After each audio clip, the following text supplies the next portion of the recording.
परिचय रखिए मु देवव्रत पाणिग्राही शिक्षक समन्वय समितिर संपादक प्रथम आपन को शुभेच्छा जनाऊँ आरसीएन चैनल को। आज आम आम समन्वय समिति तरफ जेहेतु 40 नंबर जोन रे अविनाश बाबू आमर अति प्रिय लुना भाई मंडल सभापति भाव निर्वाचित होइथिबारु आमे तांको स्वागत करने आज आसलु। जेहेतु आम आमर शिक्षा समस्या स्कूल मानक जहाँ सब समस्या अच्छी ताकू से ठीक भाव एमएल अनुपस्थित जिते आमर माननीय विधायक रोना अनुपस्थित आमर शिक्षा समस्या स्कूल प्रति जो मानकर सब प्रॉब्लम सब अच्छी सहजरे समाधान करिए बोले आम आशा रखु। यही प्रकार आशा नहीं कि आम आसू आज से द्वितीय थर पर ये मंडल सभापति निर्वाचित होकर आम आउ थे शुभेच्छा जनाऊँ। शिक्षक मैंने आज जो आसछन बहुत खुशी लगुच जहाँ समस्ते आसछन्ति मो पर एक छोटिया लोक आम बीजेपी दलर मंडल सभापति द्वितीय बार होती किंतु मु सब शिक्षक को ऊपर मोर बेसी फोकस थाए कहीं मुझे शिक्षक फैमिली आसी मो बापा जड़े रिटायर्ड हेडमास्टर एवं ऑल स्टार सेक्रेटरी थे जनरल सेक्रेटरी थे तेणु से ही परिवार आसी तेणु शिक्षकता कौन मु जिनस जानी शिक्षक केमी सम्मान करा जाए उच्च समस्या से जिनस भी मुझे जानी समस्या नहीं से आपन पाखु आसीबे आपन ताको शुरू करे समाधान करि परिबे निश्चित पूर्ण करी जो तांकर थिला हमर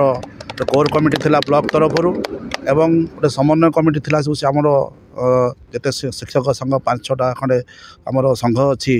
हमर माने हाई स्कूल शिक्षक संघ गण शिक्षक आउ जो शिक्षक सब अच्छी समन्वय कमिटी से सागरे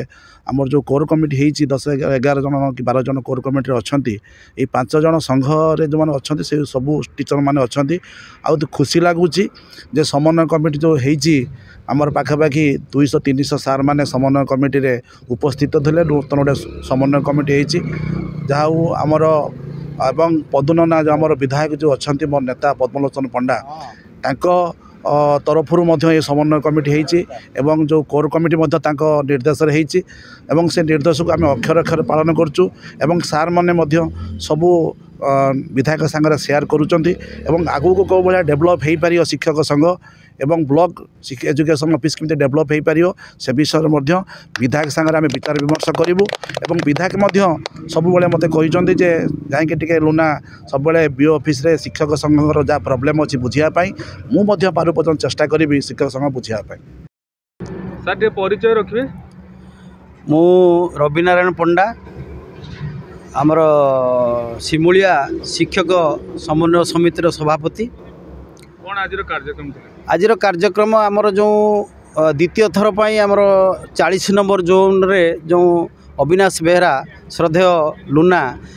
जो मंडल सभापति भाव में निर्वाचित होती आमर बीजेपी तरफ मान्यवर एमएलए तांको दायित्व देइचंती आम सिमुला ब्लॉकर समक्ष शिक्षक एवं शिक्षा आयतनर समस्त समस्या बुझीबाई से आम समस्त शिक्षक माने आमर जो शिक्षक समर समितिर आम मिलित भाव में आसी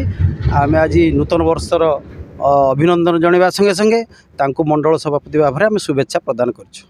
कौन रहिबो आगामी आपण कौन आशा करिवे तांका ठारू आशा करिबु जेपरी मान्यवर एमएलए तांको पूर्ण दायित्व देइचंती आमर बीओ ऑफिस पाखरु समस्त स्कूल एवं शिक्षक मानकर समस्त जावतीय समस्या समाधान करिया पय दायित्व देइचंती तेणु आमे आशा करूछु अविनाश बेहरा मंडल सभापति भाव में आमर समस्त शिक्षक मानकर समस्त समस्या को भल भाव में बुझे एवं समस्या समाधान करेंगे बोली आमर आशा और विश्वास रही। खुशी अच्छा आम अंचल जड़े भाई मंडल बहुत खुशी अच्छु कारण से आमर सान हेले भी आम सान भाई हेले भी से आमको बहुत आसन दियंती उच्च आसन दियंती एवं भल पाती आम आशा रखीचु से निश्चित भाव में जहाँ करेंगे भल शिक्षक मानकर मंगल काम करेंगे।